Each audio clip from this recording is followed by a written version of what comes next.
যখন আমি আমার ঘর থেকে বের হলাম তখন আমার মনে হলো যেন আশেপাশে কিছু অদ্ভুত ঘটছে। হঠাৎ করে আমি দেখলাম পাশের ঘরে থেকে কিছু অদ্ভুত আওয়াজ আসছে। আমি সেই আওয়াজগুলো মনোযোগ দিয়ে শুনতে চেষ্টা করলাম। এরপর আমি আস্তে করে দরজার কাছে গিয়ে দাঁড়ালাম এবং কান পেতে শুনতে লাগলাম। হঠাৎ আমি মায়ের গলার শব্দ শুনতে পেলাম। আমার মনে হলো এখানে কিছু একটা ঠিক নেই। আমি ভাবলাম ভেতরে ঠিক কি হচ্ছে সেটা দেখা দরকার। কিন্তু সমস্যা হলো ঘরের দরজা ভেতর থেকে বন্ধ ছিল এবং ঘরে কোনো জানালাও ছিল না। তখন আমার মাথায় একটি বুদ্ধি এলো। আমি আস্তে করে এক চোখ বন্ধ করলাম এবং তালার চাবির ছিদ্র দিয়ে ভেতরে দেখার চেষ্টা করলাম। আমি যা দেখলাম তা আমাকে স্তম্ভিত করে দিল। আমি লক্ষ্য করলাম মা এবং চাচা একসাথে এমন কিছু করছেন যা আমার ধারণার বাইরে ছিল। তারা খুব কাছাকাছি বসেছিলেন, যেন কোনো গোপনীয় বিষয় আলোচনা করছেন।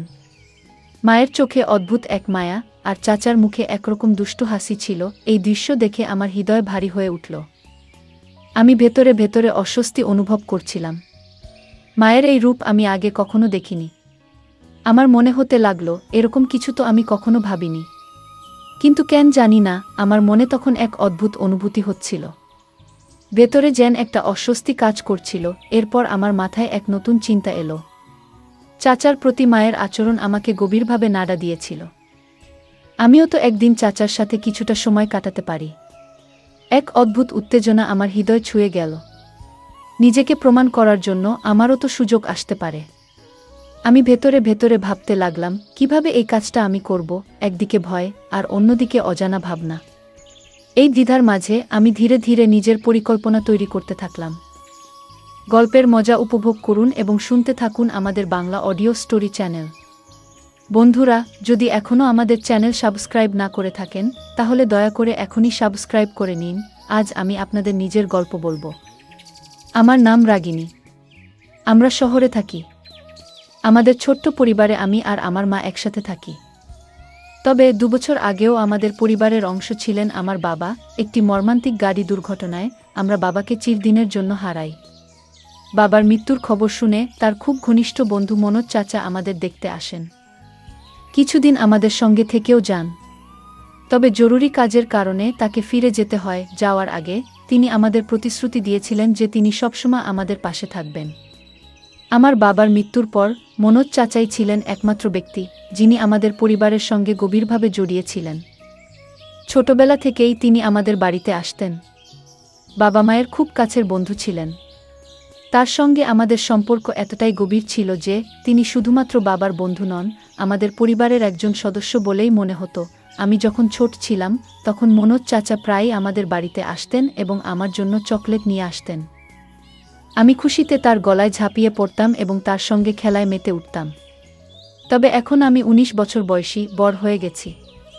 আর সেই শৈশবের খেলা কৌতুক ধীরে ধীরে কমে গেছে। তবুও আজও যখন চাচার সঙ্গে দেখা হয় আমি তাকে আলিঙ্গন করি। বাবার মৃত্যুর পর থেকে মা খুবই একা হয়ে গেছেন। আমি জানি না তিনি আবার আগের মতো সুখী হতে পারবেন কিনা। তবে যখনই চাচা আমাদের বাড়িতে আসেন মায়ের মুখে এক আনন্দ ফুটে ওঠে। এটা দেখে আমার মনে হয় আমি মায়ের দুঃখ কখনো মেনে নিতে পারবো না। আমি সিদ্ধান্ত নিয়েছিলাম মাকে আর কখনো একা বা দুঃখী হতে দেব না। আমার মা এখন 40 বছর বয়সী, কিন্তু তাকে দেখলে 25 বছরের কোনো তরুণীর মতোই লাগে। যখনই আমরা মা মেয়ে একসঙ্গে বাজারে যাই সবাই এমনভাবে তাকায় যেন আমরা 2 বোন। মায়ের সৌন্দর্য আর স্মার্টনেস দেখে অনেকেই অবাক হয়ে যায়। একদিন আমি ভাবছিলাম মায়ের একাকিত্ব দূর করার জন্য এমন কাউকে দরকার যার সঙ্গে মা তার মনের সব কথা বলতে পারবেন। কিন্তু এমন মানুষ কে হতে পারে? আমি অনেক ভেবেও কিছু বুঝে উঠতে পারছিলাম না। ঠিক তখনই আমার মনে হলো কেন না মনোজ চাচার সঙ্গে কথা বলা যায়। আমি কোনো দ্বিধা না করে তাকে ফোন করলাম। প্রথমবার চাচা ফোন ধরেননি, হয়তো কাজের মধ্যে ব্যস্ত ছিলেন। কিন্তু আমি জানতাম তিনি আমাদের সবসময় গুরুত্ব দেন এবং মায়ের সুখের জন্য কিছু করতে পারবেন। আমার ফোন বেজে উঠল। আমি স্ক্রিনে দেখলাম মনোজ চাচার নাম ভেসে উঠছে।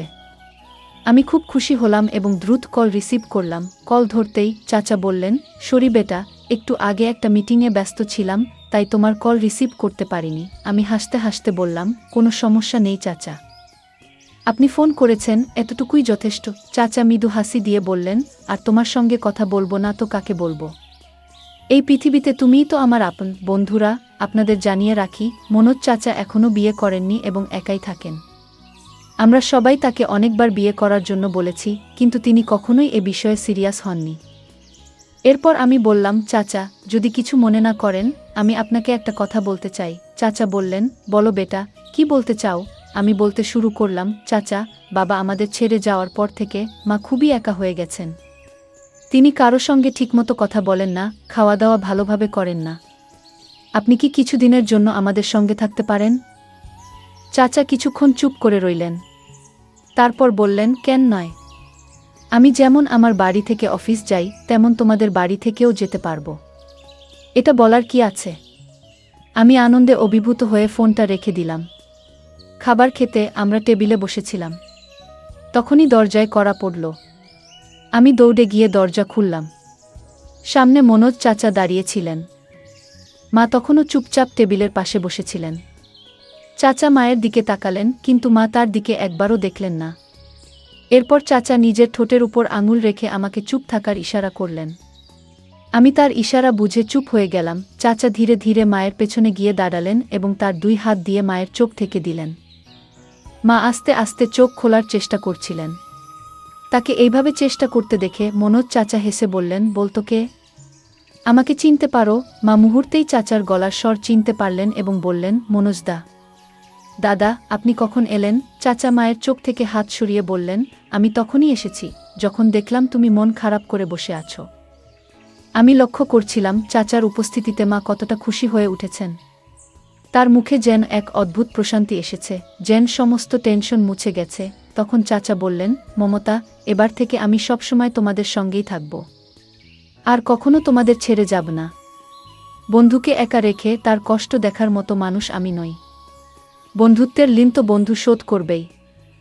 মনোজ চাচার এই কথা শুনে মা ভীষণ খুশি হলেন যে এবার থেকে চাচা সবসময় আমাদের সঙ্গে থাকবেন। আমরা সবাই একসঙ্গে বসে খেতে লাগলাম এবং অনেক কথা বললাম। সেদিন আমরা সবাই এক ঘরে শুয়ে পড়লাম এবং রাতভর গল্প করতে করতে সময় কাটালাম। পরের দিন সকালে চাচার অফিসে যাওয়ার কথা ছিল, তাই তিনি আগে ঘুমিয়ে পড়লেন।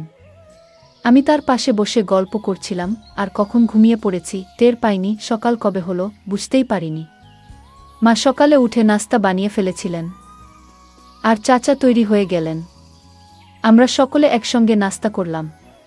তারপর চাচা অফিসে চলে গেলেন। এভাবে আমাদের দিনগুলো কাটতে লাগল।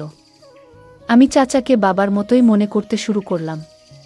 সত্যি বলতে তিনি আমার নিজের বাবার চেয়েও বেশি গুরুত্ব পেতে লাগলেন, কারণ তিনি আমাদের সঙ্গে ছিলেন, আমাদের খেয়াল রাখছিলেন।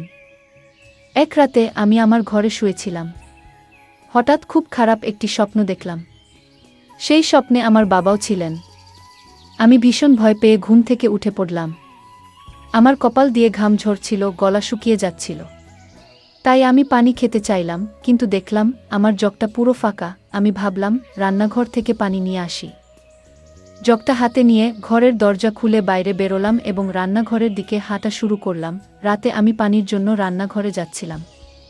মায়ের ঘর আমার পাশেই ছিল এবং তারপরে মনোজ চাচার ঘর। যখন আমি চাচার ঘরের সামনে দিয়ে যাচ্ছিলাম, তখন একটা মৃদু শব্দ শুনতে পেলাম। প্রথমে ভেবেছিলাম হয়তো চাচা টিভি দেখছেন, তাই বেশি গুরুত্ব না দিয়ে আমি সামনে এগিয়ে গেলাম। কিছুক্ষণ পরে সেই শব্দগুলো আরও স্পষ্ট আর জোরে শোনা গেল। এবার আমার কৌতূহল জাগল। চাচার ঘরের সামনে এসে আমি দাঁড়িয়ে পড়লাম। ভালো করে শোনার চেষ্টা করতেই বুঝতে পারলাম মা যেন কিছু বলছেন। আমি ভাবলাম, এত রাতে মা আর চাচা এক ঘরে কি করছেন? তখনই আমার মাথায় একটা বুদ্ধি এলো। আমি দরজার তালার ছিদ্র দিয়ে ঘরের ভেতরটা দেখার চেষ্টা করলাম। এক চোখ বন্ধ করে তালার ফাঁক দিয়ে যখন ভেতরটা দেখলাম, তখন আমি অবাক হয়ে গেলাম। আমি ভেতরে যা দেখলাম তা আমাকে বিস্মিত করে দিল। মনে হচ্ছিল এমন কিছু আমি কখনো কল্পনাও করিনি, যা আমার নিজের জন্যই অস্বস্তিকর ছিল।